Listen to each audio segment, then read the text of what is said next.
Get your bag. Now. The officers are waiting outside." The silence in the first-class cabin of Flight 492 to Zurich didn't just break. It shattered. Every neck snapped toward seat 1A. They expected a drunk, a shouting belligerent, or a security threat. Instead, they saw a woman in a beige trench coat, quietly sipping sparkling water, reading a Kindle. She hadn't raised her voice once, but the flight attendant, veins bulging in her neck, was shaking with a rage that didn't make sense. "I said get up," the attendant hissed, grabbing the woman's arm. The passenger closed her Kindle. She didn't pull away. She just looked at the attendant's name tag and smiled a smile that was terrifyingly calm. "Careful, Meredith," she whispered. "You have no idea what you just started." The rain at JFK International Airport was relentless, hammering against the floor-to-ceiling glass of the Horizon Lounge. It was a grey, miserable Tuesday in November, the kind of day that made everyone a little shorter on patience and a little heavier on the horn. Inside the lounge, however, the air smelled of lemongrass and expensive coffee. Dr. Vivian Toussaint sat in a wing-back leather chair in the far corner, away from the buffet and the clinking of wine glasses. She was 42, though she looked 10 years younger, with dark skin that seemed to absorb the ambient light and eyes that missed absolutely nothing.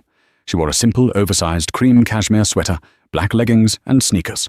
No jewelry, no designer logos, just a worn leather tote bag by her feet.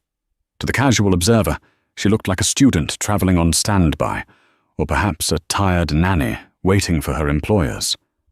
She was neither. Vivian was the managing partner of Aurora Capital, a private equity firm that specialized in distressed assets. She didn't just buy companies. She surgically reconstructed them. She was currently flying to Zurich to close a deal that would reshape European logistics for the next decade. She checked her watch. 8:15 p.m. Boarding for Stratton Airlines. Flight 492 was about to begin. She stood up, shouldering her tote. As she walked towards the exit, a man in a bespoke Italian suit bumped into her shoulder, hard. Coffee splashed onto the floor. "Watch it," he snapped, not even breaking stride. He was on his phone. "Yeah, I'm heading to the gate.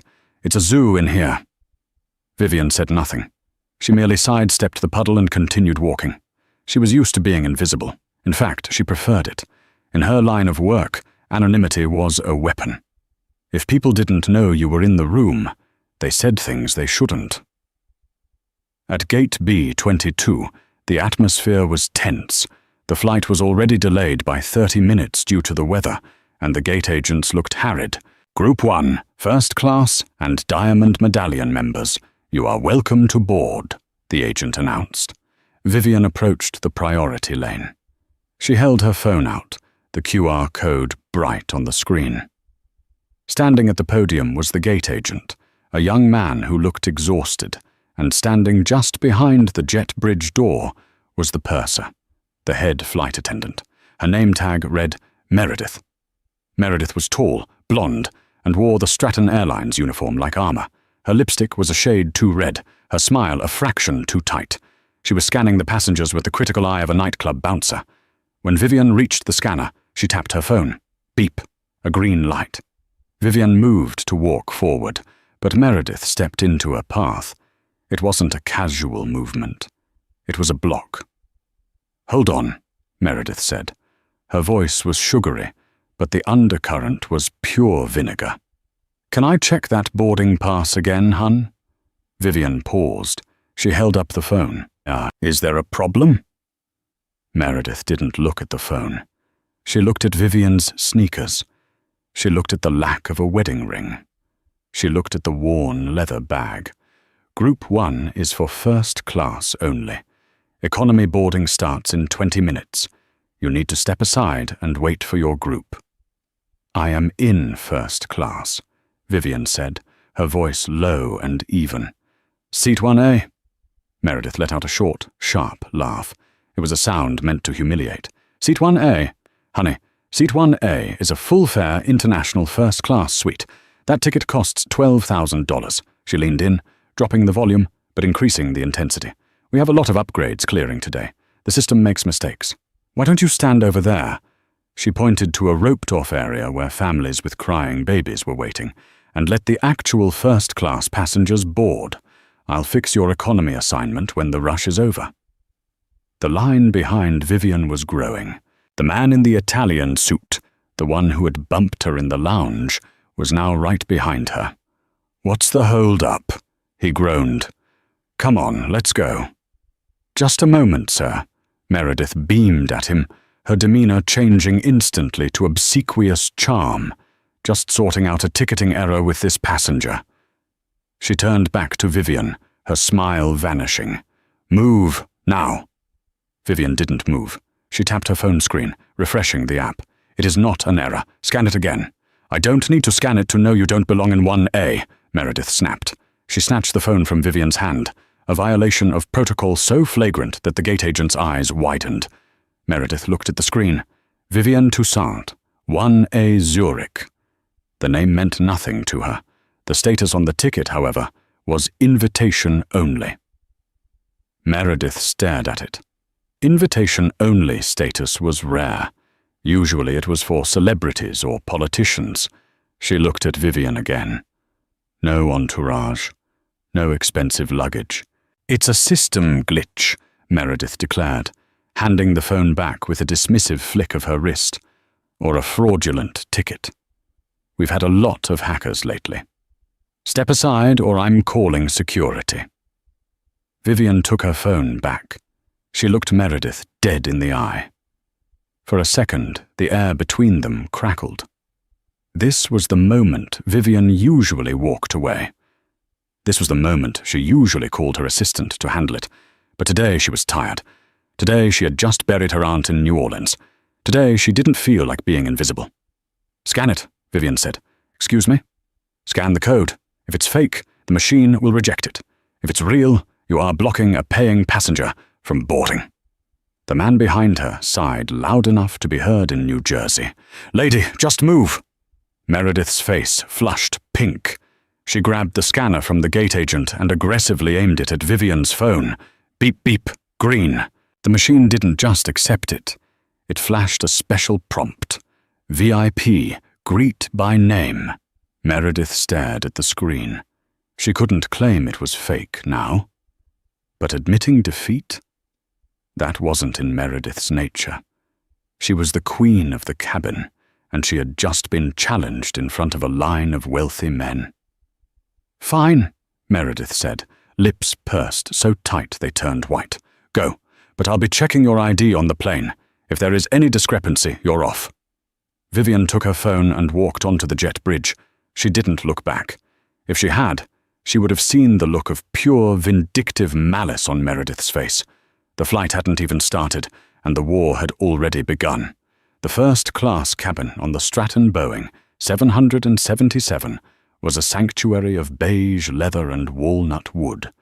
There were only 8 suites, arranged in a 1-2-1 configuration. Seat 1A was the prime spot, a private cocoon by the window. Vivian settled in. She placed her tote bag in the overhead bin and sat down. A younger flight attendant, a nervous brunette named Jessica, appeared instantly with a hot towel. "Welcome aboard, Miss Toussaint," Jessica said, her voice shaking slightly. "Can I get you a pre-departure beverage? Champagne? Sparkling water?" "Sparkling water with lime, please. No ice," Vivian said gently. She could sense Jessica's anxiety. The girl was new. As Jessica hurried off, the rest of the cabin filled up. The man in the Italian suit, whose name turned out to be Mr. Sterling, according to the loud phone call he was making, took seat 1K across the aisle. "Yeah, I made it," Sterling barked into his phone. "Some drama at the gate. You know how it is. They let anyone in these days." He shot a glance at Vivian. Vivian opened her Kindle. She was reading a biography of Catherine the Great. She tuned him out. Minutes later, Meredith boarded. She stomped into the galley, pulling the curtains open with unnecessary force. She saw Jessica handing Vivian the water. Meredith marched over, intercepting the glass. "I'll take that, Jessica." Meredith said. "Go assist the economy cabin with stowage." "But first class is my assignment. Go," Meredith ordered. Jessica shrank away. Meredith turned to Vivian. She didn't hand over the water. She placed it on the console with a hard clack. "ID," Meredith said. She held out her hand. Vivian looked up from her Kindle. "I showed my passport at the gate, and at security." "And I told you I'd check it on board," Meredith said, crossing her arms. "We have strict protocols for anomalies." Vivian reached into a bag and pulled out her passport. She handed it over. Meredith opened it. She flipped through the pages. It was a heavy passport, filled with stamps. Tokyo, Dubai, Singapore, London, Johannesburg. "What do you do?" Meredith asked, not looking up. "I travel," Vivian said. "For work?" "Yes." "What kind of work?" "Business." Meredith scoffed. "Vague. You know, human trafficking is a major issue on these routes. Young women traveling alone, vague business, one-way tickets." The cabin went silent. Mr. Sterling stopped talking on his phone. A woman in 2A lowered her magazine. The accusation was hanging in the air like toxic smoke. Vivian's eyes went cold. "Are you accusing me of a crime, Meredith?" "I'm just following safety protocols," Meredith said, snapping the passport shut. She didn't hand it back. She slipped it into her apron pocket. "I'll hold on to this for the captain to verify." "You will give that back to me. Now." Vivian's voice was no longer soft. It commanded the room. "Or what?" Meredith sneered. "You'll cause a scene? Please do. I'd love a reason to escort you off." At that moment, a new passenger bustled onto the plane. She was a woman in her 60s, dripping in gold jewelry, holding a small, trembling Pomeranian dog. She looked frantic. "Oh, thank God I made it," the woman gasped. She looked at her boarding pass. "Seat 2K. Oh no." She looked at 2K. It was a window seat, but it was near the galley. No. This won't do. Princess needs space. She gets anxious near the noise." The woman, Mrs. Gable, looked around the cabin. Her eyes landed on Vivian in 1A. "That one," Mrs. Gable pointed. "1A has the extra bulkhead space. I need that seat." Meredith's eyes lit up. A wicked idea formed in her mind. "Mrs. Gable, is it?" Meredith cooed. "I'm so sorry about the seating mix-up. We value our Diamond members so much." "I've been flying Stratton for 20 years, Mrs. Gable huffed. "I cannot sit in 2K. Princess will bark the whole way." Meredith turned to Vivian. "Ma'am, I'm going to need you to switch seats." Vivian didn't blink. "No." "It wasn't a request," Meredith said, her voice rising so the whole cabin could hear. "Mrs. Gable has a medical necessity. Her support animal requires the bulkhead. You need to move to 2K. "First," Vivian said, articulating every syllable, "I paid for 1A. Second, a desire for space is not a medical necessity. Third, you still have my passport." "I am the purser," Meredith stated, puffing out her chest. "On this aircraft, my word is law regarding cabin safety. If you refuse to accommodate a disabled passenger, you are in violation of federal interference laws." "Disabled?" Vivian looked at Mrs. Gable, who was currently standing on her tiptoes, trying to shove a Louis Vuitton bag into the overhead bin with surprising athletic vigor. "I am not moving," Vivian said. She returned to her Kindle. Meredith turned red. She leaned down, her face inches from Vivian's ear. "Listen to me, you little affirmative action upgrade. You are going to move, or you are going to jail. Those are your options." Vivian slowly took off her reading glasses. She placed them on the tray. She looked at Meredith with a mixture of pity and steel. "Call the captain," Vivian said. "Oh, I'll do better than that," Meredith hissed. She straightened up and turned to the rest of the cabin. "Ladies and gentlemen, I apologize, but we have a disruptive passenger who is refusing crew instructions. We're going to have to hold the flight." Groans erupted from the cabin. Mr. Sterling threw his hands up. "Are you kidding me? Just move, lady." I am not moving, Vivian repeated, her voice calm amidst the growing storm. Meredith marched to the interphone by the cockpit door. She picked it up, staring at Vivian the entire time. "Captain Miller," she said into the receiver, loud enough for everyone to hear. "We have a code red in first class, passenger in 1A, belligerent, refusing orders, and possible fraudulent documentation. I need you to call the gate. Get the police." She hung up and smiled at Vivian. A cold, victorious smile. "Game over," Meredith mouthed. Vivian didn't smile back. She reached into her pocket and pulled out her phone. She didn't dial 911. She didn't call a lawyer. She opened her contacts and scrolled to a name saved simply as Richard, CEO. She hit call. The atmosphere inside the first-class cabin had shifted from annoyed to hostile. The air conditioning hadn't fully kicked in yet, and the humidity of the rainy New York night was creeping into the plane. It smelled of wet wool, jet fuel, and expensive perfume souring on sweating skin. Vivian held the phone to her ear, but the line was ringing. 1 ring. 2. "This is Richard Stratton. I'm currently unavailable. Please leave a message." Voicemail. Vivian closed her eyes for a brief second. Of course, it was 8:45 p.m. Richard was likely at the opera gala tonight. She hung up and immediately started typing a text message. Her fingers flew across the screen, precise and steady, despite the adrenaline that was surely flooding her system. "Emergency on flight 492. Purser Meredith has seized my passport. Police called. I am being removed. Code Black." Sun or Code Black was an internal term at Aurora Capital. It meant immediate threat to the asset. In this case, the asset was the airline itself, and the threat was a PR disaster of nuclear proportions. "Put the phone away," Meredith barked. She was pacing the aisle now, performing for her audience. "She's probably deleting evidence." "Unbelievable," Mr. Sterling muttered from seat 1K. He had his phone out and was openly recording Vivian. "Hey, lady, say cheese for TikTok. You're going to be famous for all the wrong reasons." Mrs. Gable, clutching her Pomeranian in seat 2A, shook her head. "It's the entitlement. They think because they have a little money, rules don't apply. I hope they ban her for life." "They will," Meredith assured the cabin. "Stratton Airlines has zero tolerance for aggression." 2 minutes later, the heavy thud of boots echoed on the jet bridge. The passengers in the front row craned their necks. 2 Port Authority officers squeezed through the cockpit door. One was older, with a grey buzz cut and a face etched with exhaustion. Officer Higgins. The other was younger, eager, hand resting on his belt. Officer Ramirez.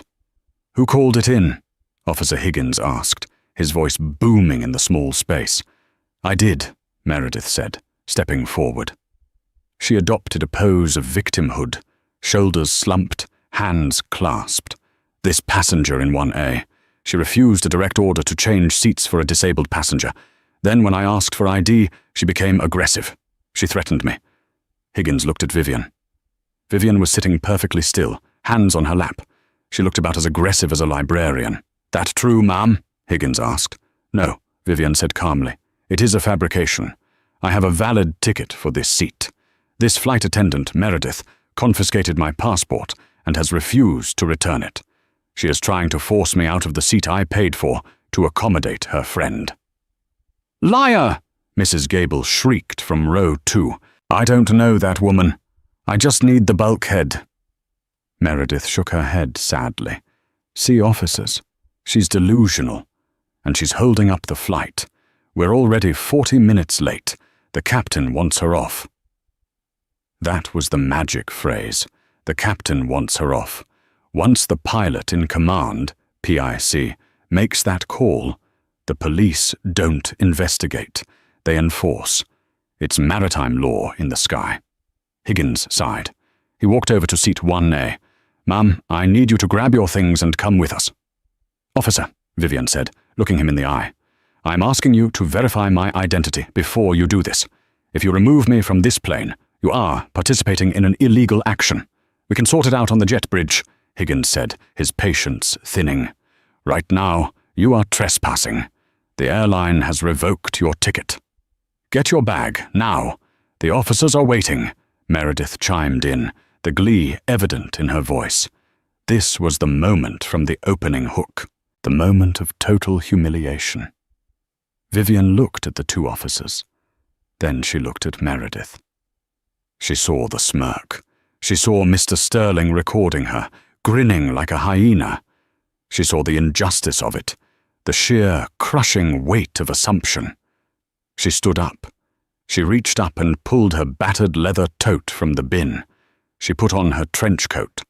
"I need my passport," Vivian said to Meredith. "The police can have it," Meredith said. She handed the blue book to Officer Ramirez. "I'd check it for forgeries if I were you. The name on the manifest didn't match the attitude." Vivian stepped into the aisle. As she passed Meredith, she stopped. The cabin was dead silent.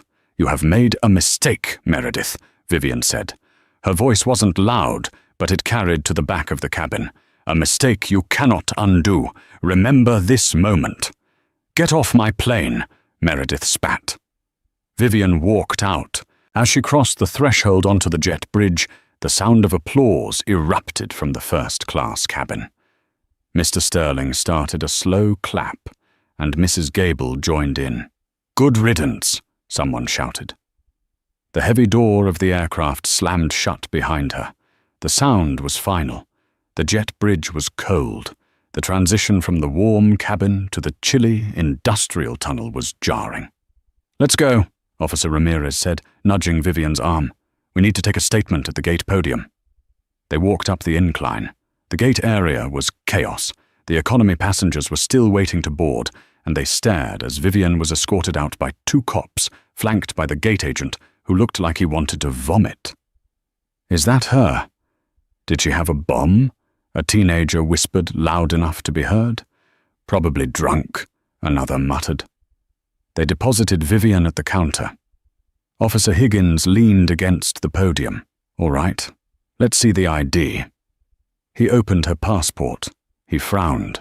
He held it up to the light. He ran his thumb over the photo. "This looks real," Higgins muttered to Ramirez. He looked at the data page. "Vivian Toussaint." "Run it," Higgins said. Ramirez radioed dispatch. "Dispatch, can I get a 27? 29 check on a Vivian Toussaint. DOB April 12, 1982. While they waited, the gate agent, the young man from earlier, looked at Vivian. "Ma'am, I tried to tell her. The code on the screen. It said VIP. "It's okay," Vivian said softly.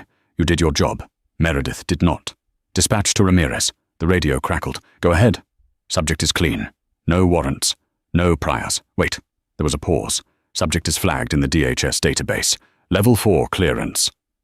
Higgins straightened up. Level 4? That was diplomat status, or high-level government contractor. "Ma'am," Higgins said, his tone changing from dismissive to cautious. "Who exactly are you?" Before Vivian could answer, her phone buzzed in her hand. "Incoming call. Richard, CEO." Vivian held up the phone. "Officer, I need to take this. It is the owner of the airline." Higgins blinked. "The owner?" "Richard Stratton."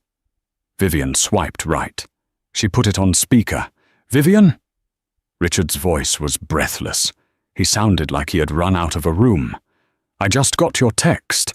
Code black. What the hell is going on? Are you in Zurich?"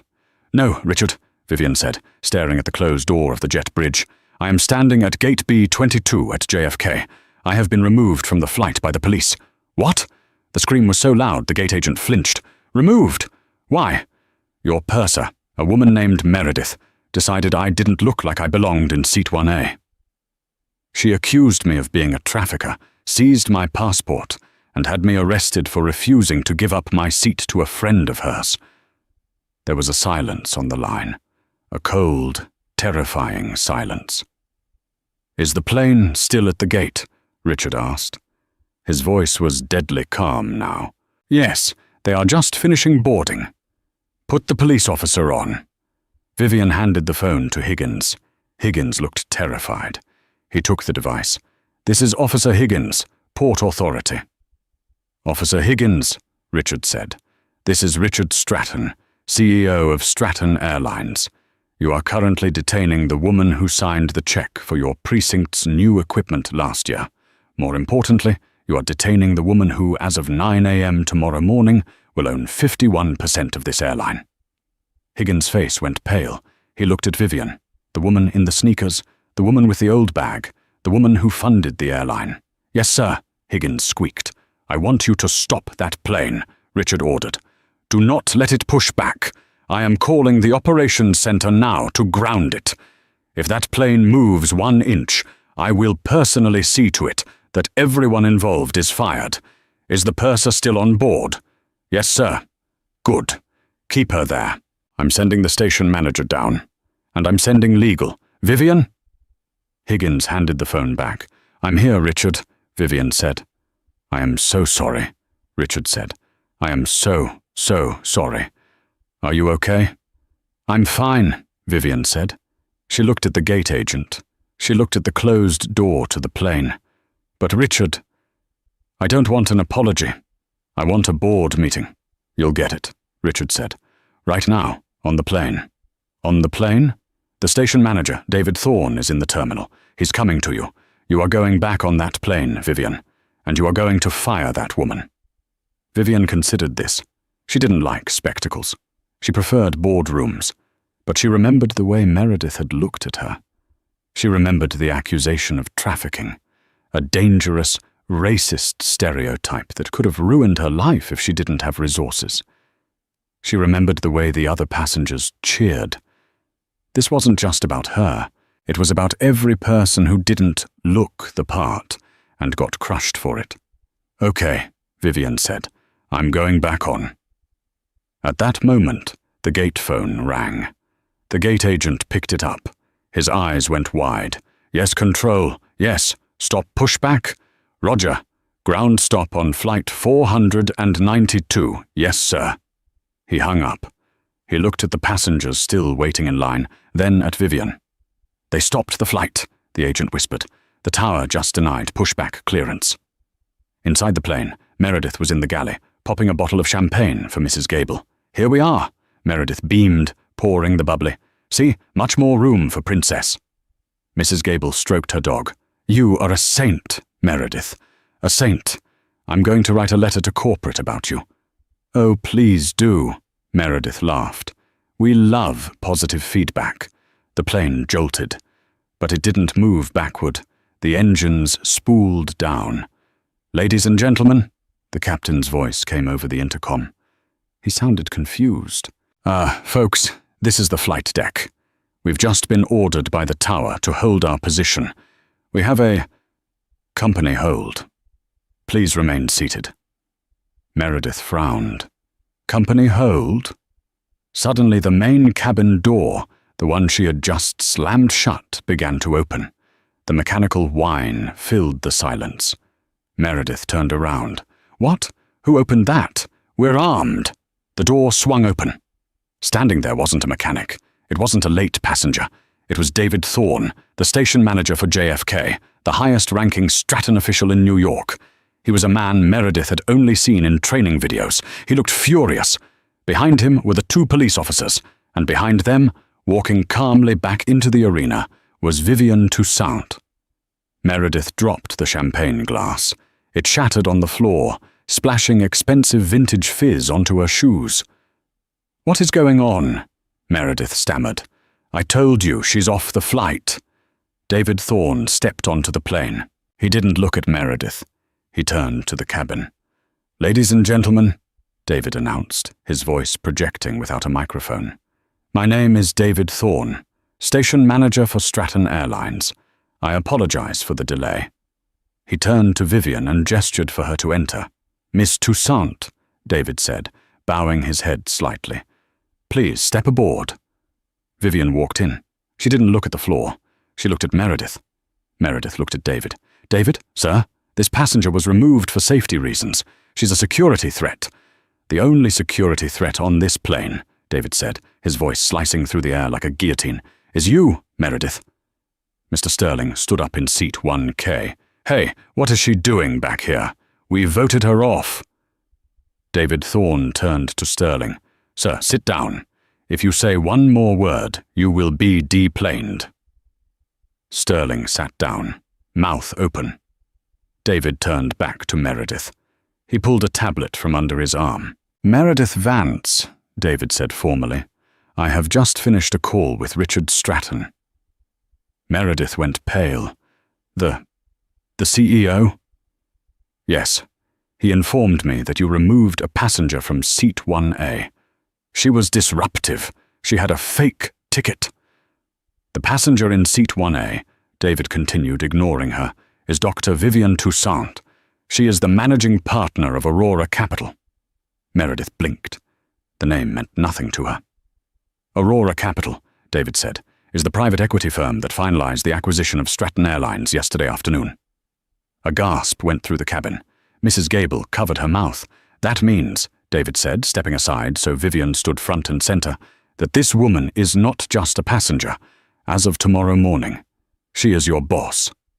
Meredith's knees gave way. She grabbed the galley counter to hold herself up. Vivian stepped forward. The silence was absolute. "I didn't want to do this," Vivian said to Meredith. "I gave you 3 chances. I asked you to scan my ticket. I asked you to check my ID. I asked you to call the captain." Meredith was trembling. I didn't know." "You didn't look like—" "I didn't look like what?" Vivian asked. "I didn't look like I owned the plane?" Vivian turned to the passengers. She looked at Mr. Sterling. She looked at Mrs. Gable. "You all cheered," Vivian said. "You clapped when I was escorted off like a criminal, because it was easier to believe I was a thug than to believe I was your equal." She turned back to Meredith. "David," Vivian said. "Yes, ma'am? Is the captain available? He is coming out now." Captain Miller emerged from the cockpit, looking bewildered. "What is happening? Why is the door open?" "Captain," Vivian said, "I am Dr. Toussaint, the new majority shareholder." Captain Miller looked at David, who nodded solemnly. The captain straightened his hat. "Ma'am, welcome aboard. I was told something very different." "I know," Vivian said. "Captain, under your authority as pilot in command, you have the right to remove any crew member who is unfit for duty, correct?" "That is correct." "I believe your purser is unfit for duty," Vivian said. "She has profiled a passenger, filed a false police report, and violated FAA regulations regarding passenger manifest verification. She is a liability to this airline." Vivian looked at Meredith. "Meredith," Vivian said softly, "get your bag." The silence in the cabin was heavy, suffocating. It was the kind of silence that usually follows a gunshot or a natural disaster. Meredith stood in the galley, her hands gripping the countertop so hard her knuckles were white. She looked at David Thorne, then at the captain, and finally, desperately, at Vivian. The arrogant armor of the queen of the cabin had disintegrated, leaving behind a terrified woman, realizing her career was dissolving in real time. "Miss Toussaint," Meredith stammered, her voice trembling. "Please, I have a mortgage. I have been with Stratton for 15 years. You can't just fire me on the spot." Vivian remained standing in the aisle. She didn't raise her voice. She didn't need to. Her presence filled the fuselage. "I am not firing you, Meredith," Vivian said calmly. "I am simply asking you to leave the aircraft. Your employment status will be reviewed by HR tomorrow morning. But right now, you are too emotional to ensure the safety of this flight. You are a liability." But who will work the flight?" Meredith grasped at straws. "You need a purser. FAA regulations require—" "I have already authorized a reserve crew member from the standby lounge," David Thorne interrupted, checking his watch. "She is on her way down the jet bridge now. We don't need you." David gestured to the door. "Officer Higgins, please escort Miss Vance off the aircraft." "No." Officer Higgins, who looked relieved to be on the right side of power this time, stepped forward. "Let's go, ma'am." Meredith looked around the cabin for support. She looked at Mrs. Gable. She looked at Mr. Sterling. 10 minutes ago, they were her allies, her cheering squad. Now they wouldn't even meet her eyes. Mrs. Gable was furiously inspecting a loose thread on her sweater. Mr. Sterling was staring out the window at the rain, pretending to be invisible. "Fine," Meredith spat, a flash of her old venom returning as she realized begging wouldn't work. She grabbed her purse from the crew locker.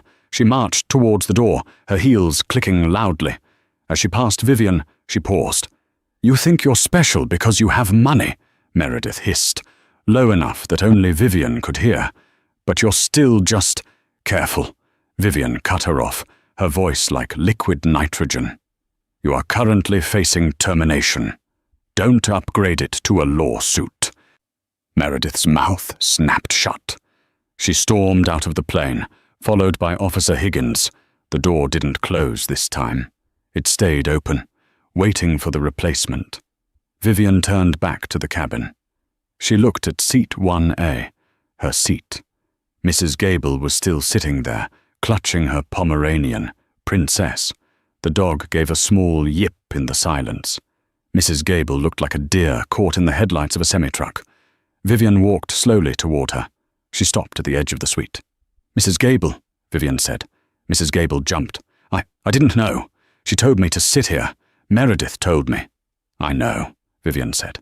"But when I was being arrested, you said, 'Good riddance.' You said, 'Rules don't apply to them.'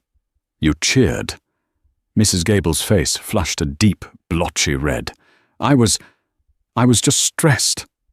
Princess gets so anxious. It wasn't personal." "It felt personal," Vivian said. She gestured to the seat. "You are in my seat." "Oh, yes, of course." Mrs. Gable scrambled up, clutching the dog. She grabbed her Louis Vuitton bag, knocking her elbow against the screen in her haste. I'm moving right now." "Wait," Vivian said. Mrs. Gable froze. "Where are you going?" Vivian asked. To 2K. My original seat." Vivian looked at David Thorne. "David, what is the status of the economy cabin?" David checked his tablet. "Completely full, Miss Toussaint. Overbooked by 3. Vivian nodded. She looked back at Mrs. Gable. "You wanted the bulkhead because of your dog's anxiety, correct?" Yes, exactly." Mrs. Gable nodded vigorously, hoping for mercy. "And you were willing to displace a paying passenger to get it." "Well, There is a bulkhead seat available," Vivian said. "Row 34, in economy. The emergency exit row. Plenty of leg room for Princess." Mrs. Gable's jaw dropped. "Economy? But I have a first-class ticket. I'm a Diamond member. And I own the airline," Vivian said. "And I have decided that your behavior towards fellow passengers is a safety risk in the premium cabin. You tend to incite conflict. Row 34 is safer. For everyone." "You can't do this," Mrs. Gable shrieked, looking at David. "Sir, this is robbery." David Thorne didn't even blink.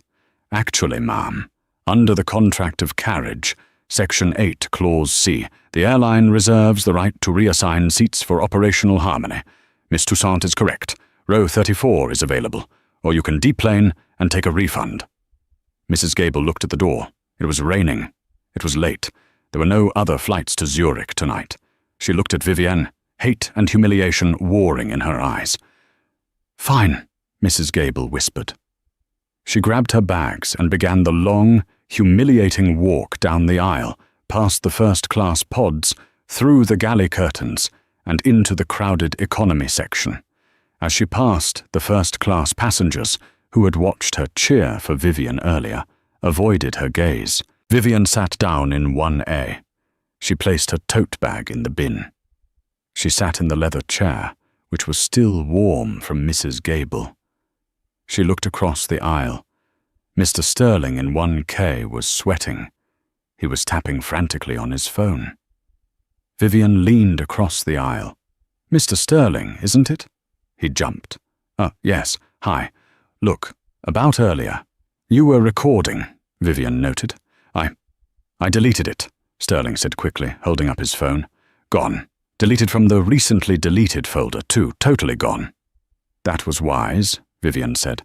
"I would hate for a video of you harassing the owner of the airline to circulate on LinkedIn. It might make your investors nervous." Sterling laughed, a high-pitched, nervous sound. "Investors? Ha! No need for that. Just a misunderstanding. Heat of the moment." "I see." Vivian picked up the menu. "We have a long flight to Zurich, Mr. Sterling. 8 hours. I suggest you try to sleep. You look unwell."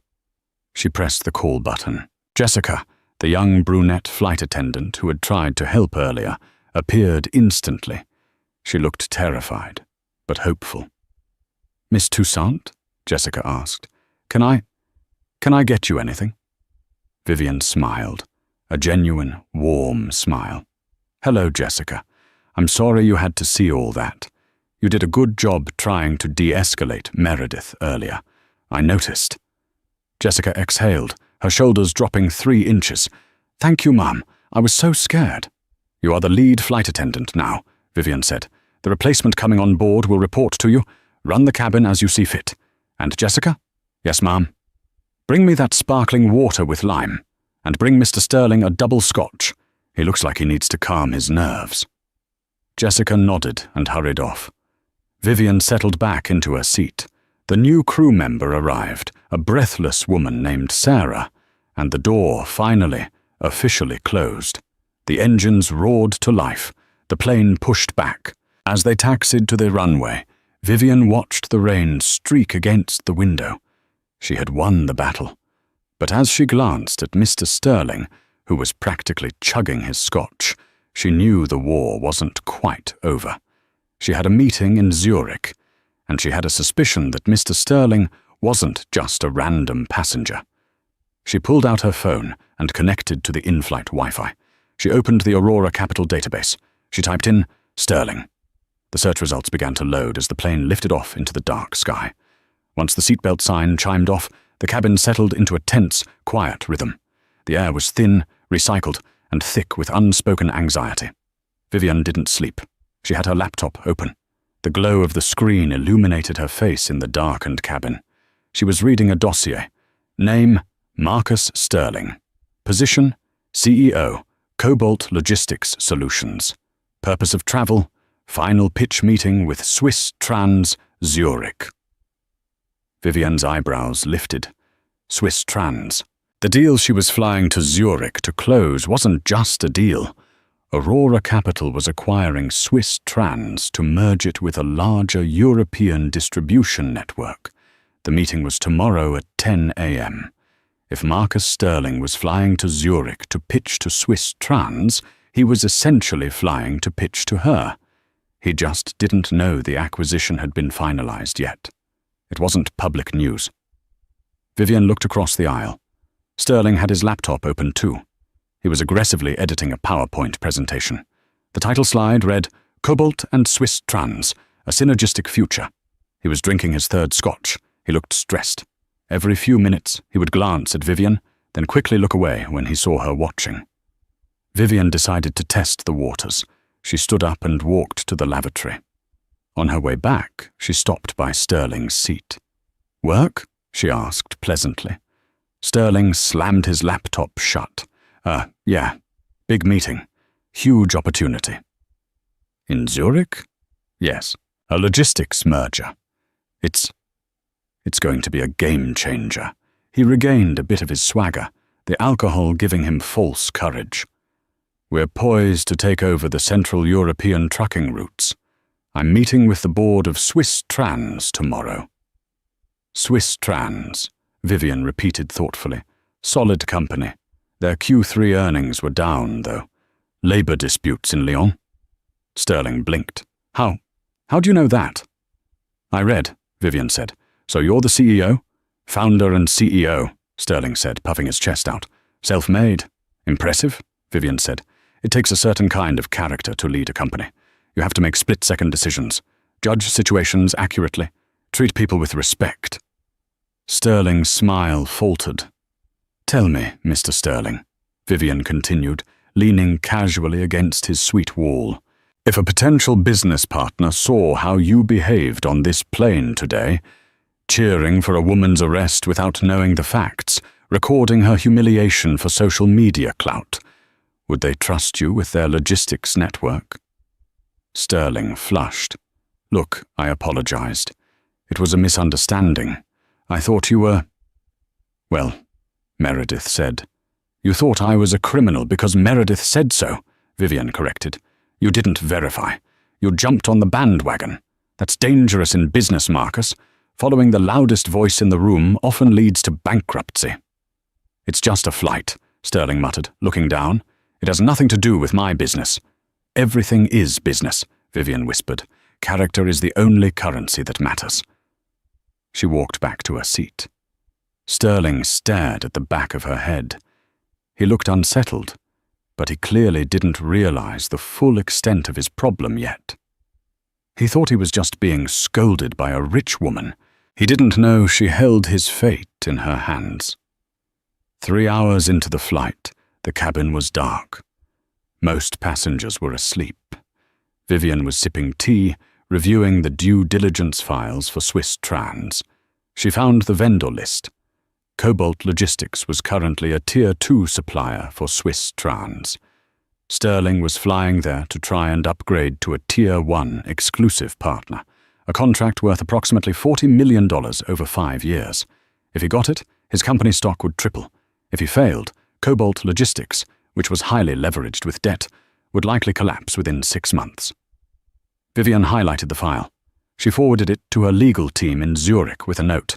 Prepare a risk assessment on Cobalt Logistics, specifically CEO conduct.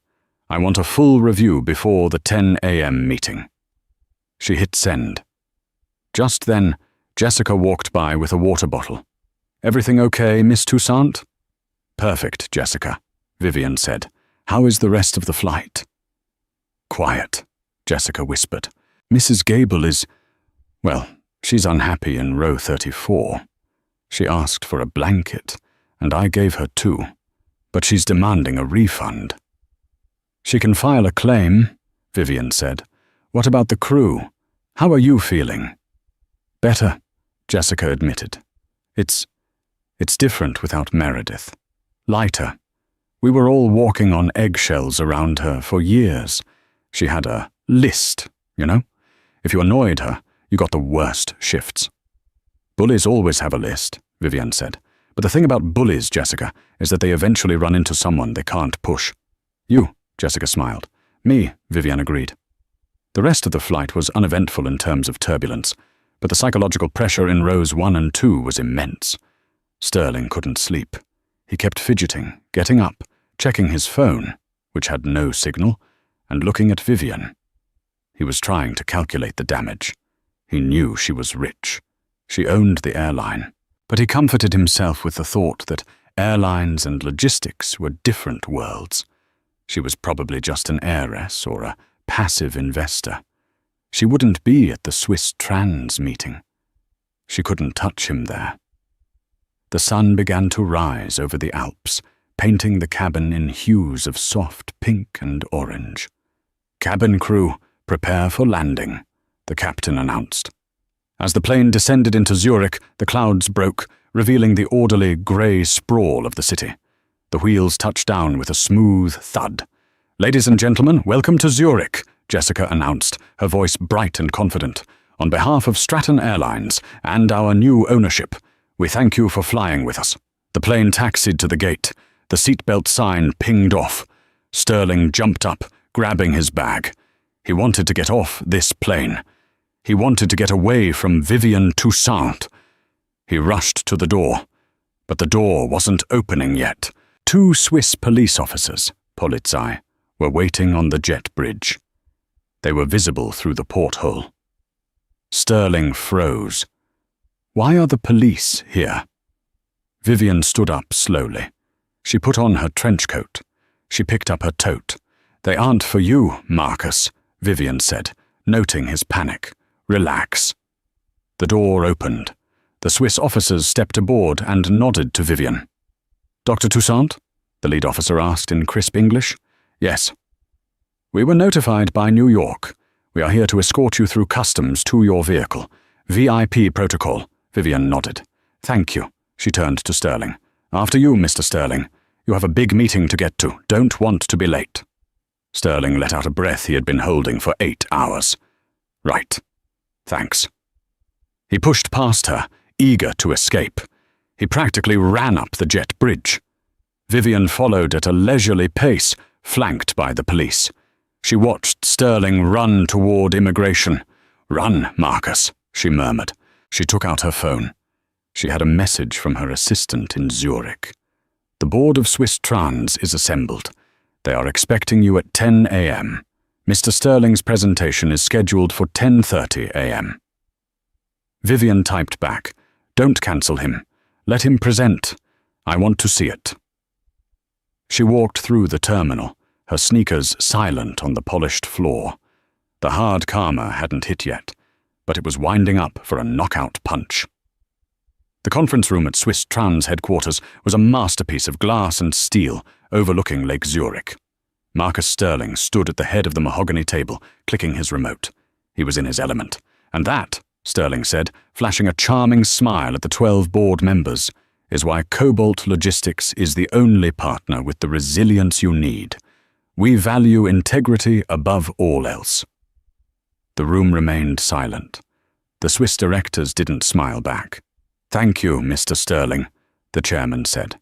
"However, before we proceed, our majority shareholder wishes to ask a few questions regarding your risk assessment." "Of course," Sterling nodded confidently. "I'm an open book." The double doors at the back of the room opened. Sterling turned, expecting an elderly Swiss banker. Instead, he saw a familiar beige trench coat. He saw black leggings. He saw sneakers. Vivian Toussaint walked in, followed by 2 assistants carrying thick binders. She didn't look at the board. She walked straight to the empty chair at the head of the table, the chairman's seat. Sterling froze. His clicker dropped from his hand, clattering loudly on the floor. "You," Sterling whispered. "What are you doing here?" "I own the room, Mr. Sterling," Vivian said, sitting down. "Just like I own the airline you flew in on." She opened a folder. "I watched your presentation. Impressive numbers. But I also watched you for 8 hours on Flight 492. You cheered when a woman was falsely arrested. You recorded her humiliation for sport. You bully those you perceive as weak and cower before those you perceive as powerful." Vivian closed the folder with a finality that echoed like a gavel. "At Aurora Capital, we don't just buy logistics networks. We buy leadership. And you, Marcus, are bankrupt in that department." "Miss Toussaint, please," Sterling stammered, sweat beading on his forehead. "It was a stressful day. I can explain." "You already did," Vivian said, pointing to the door. "Character is the only currency that matters, and your account is overdrawn. The deal is dead." 2 security guards stepped forward. As Sterling was escorted out, stripping him of his contract and his dignity, he looked back one last time. Vivian wasn't even looking at him. She was already reading the next file, invisible no more. What happened to Meredith and Marcus wasn't just bad luck. It was the inevitable result of arrogance. They judged a book by its cover, forgetting that in the real world, the most powerful stories are often written in the quietest ink. Vivian Toussaint didn't need to shout to prove her worth. She knew exactly who she was. In a world that constantly tells us to be loud, to flash our status, and to punch down, Vivian reminds us that true power is silent, observant, and fundamentally kind. When you treat the janitor with the same respect as the CEO, you never have to worry about which one walks into the boardroom. What would you have done if you were in Vivienne's seat? Would you have fired Meredith on the spot? Or did she deserve a second chance? Let me know in the comments below. If you enjoyed this story of instant karma and justice, please hit that like button. It really helps the channel. And don't forget to subscribe and ring the bell so you never miss a story. Thanks for watching, and I'll see you in the next video.